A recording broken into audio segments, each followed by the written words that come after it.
Welcome to Kenton Teaches. Enjoy the video. In this video, I will explain how to make milk chocolate. First, you'll need to gather your key ingredients: cocoa mass, cocoa butter, sugar, and milk powder. Quality ingredients are crucial for a delicious final product. Next, prepare your equipment, such as a melanger or a robust food processor, which will be essential for refining your chocolate. We'll begin by gently melting and combining the fats and solids to create a smooth base. Once your cocoa mass and cocoa butter are gently melted, combine them with your sugar in the melanger. Slowly incorporate the milk powder, mixing thoroughly to avoid any lumps. This step is vital for achieving that creamy texture. The refining process, which can take several hours, grinds the particles down to a very small size, typically around 20 microns, making the chocolate incredibly smooth on your palate. After refining, the next crucial step is conching.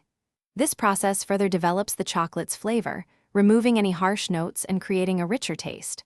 Following conching, you'll need to temper your chocolate.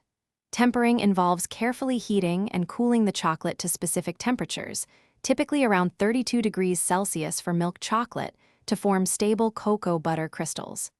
This gives your chocolate a beautiful shine and that perfect, crisp snap when broken. Finally, pour your perfectly tempered milk chocolate into your chosen molds. Gently tap the molds on your counter to release any trapped air bubbles, ensuring a smooth, flawless surface. Let the chocolate cool and set completely, either at room temperature or in a cool, dry place. Once firm, carefully unmold your delicious homemade milk chocolate.